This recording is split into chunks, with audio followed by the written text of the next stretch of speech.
One suggestion I might make, however, and the administration may already be doing this, is that now is the time for the U.S. to very aggressively use its engagement with Syria to deter any possible resort to violence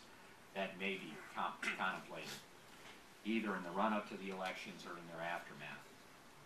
I, for one, am certainly paranoid enough to believe that this remains a very real possibility. No one should forget that it was just a few months before elections in 2005 that Rafi Hariri met his tragic fate. And I think it's hard to read the interview this week that Andrew referenced in Khaleej Times that Assad gave, with its veiled threats against Lebanon, both on the issue of the tribunal, if it was to reach the wrong conclusions, and on the issue of a possible March 14th victory in the elections and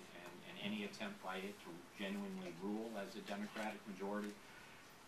Hard for me to read those and not conclude that the instigation of violence and perhaps even civil war remain integral parts of Syria's arsenal for trying to reassert its influence in Lebanon. So with an abundance of caution, I would strongly recommend that the administration act now to put the Syrian regime on notice privately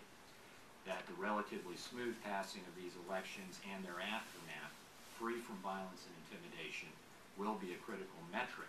by which the U.S. will in fact assess the value and the merits of engagement going forward.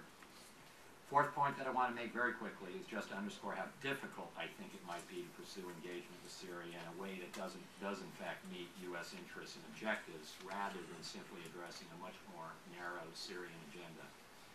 Now, the structural reason for this, I think we've discussed, and it has to do with that basic perception in Damascus that, in fact, Syria has emerged victorious in this great struggle with the Bush administration that it waged for the past several years, and that the ascendance of the Obama administration and its new policies of engagement, far from being indicators for Syria of a new American confidence and capability and vitality in the region, are instead perhaps confirmation of America's retreat. Now, I fully accept and endorse the new conventional wisdom that dealing with Syria can no longer just be about land for peace with respect to the Golan, but rather land for strategic realignment with respect particularly to the complex of issues surrounding the alliance with Iran. But ensuring that the full range of U.S. strategic concerns about Syria are addressed in any meaningful and systematic way, it seems to me, still remains much harder said than done. I have no doubt that Syria, while always giving us just enough reason to believe that it really is looking to escape from its bad old habits, will do everything it can to limit engagement in practice to a resumption of U.S.-sponsored peace talks with Israel to recover the Golan, with strategic realignment to follow at some point in time in the very, very distant future. I am certainly not the first person to raise the suspicion that Syria may in fact be far more interested in the process of peace rather than peace itself, a process that we know can drag on for quite some time and yet still give the United States, Israel, and other countries at least some stake in the Syrian regime's well-being, while giving Syria largely a pass for egregious activities that it continues to conduct in other areas, like, say, murdering a major regional politician, or trying to build a covert nuclear reactor with North Korea. And of course, all this is done in the interest of preserving the peace process and the possibility of a diplomatic breakthrough that, alas, always remains just around the corner and just out of reach. So what happens if, in fact, Syria insists on pursuing its version of engagement rather than ours? Having gone down this road halfway,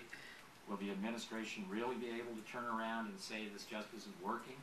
especially after having made engagement the signature initiative of the Obama era, especially with the allure of an ongoing Israeli-Palestinian peace process, if not peace itself, to claim as a significant diplomatic achievement? I'm not sure of the answers. But let me make a final point, which is that I think it is important in this context that the administration have, and that Syria know that we have, a contingency plan should engagement be given a fair chance, and yet still shown to not be satisfactorily addressing key American concerns. I don't know exactly what you call that contingency plan. Isolation would be fine by me. But at a minimum, I do think it needs to include the option of somehow significantly being able to ramp up multilateral pressure and sanctions against the regime, which of course is going to require an extraordinary amount of close cooperation, difficult work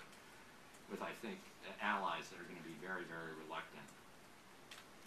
In that regard, I think it's essential that the administration continue to do everything in its power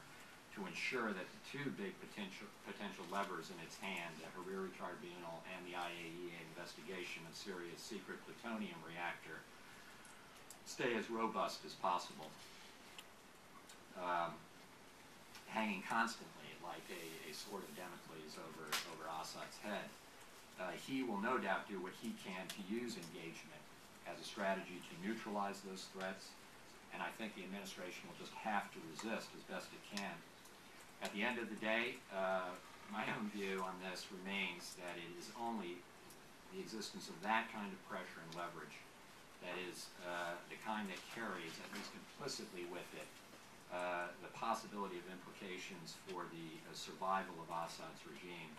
that is the most likely means of bringing about a meaningful strategic shift in Syrian actions that truly advance concrete U.S. interests. And while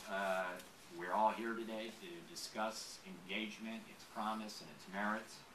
I can't resist reminding everyone that the anniversary we're marking with this event is, as Rob said, March 14th, the Cedar Revolution, and perhaps most importantly, the end of Syria's 30-year occupation of Lebanon, which was arguably one of the high points, if not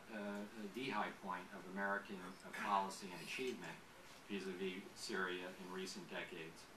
and one that was achieved, I have to say, through a policy of pure, intensely focused confrontation, multilateral pressure, and veiled threats even to the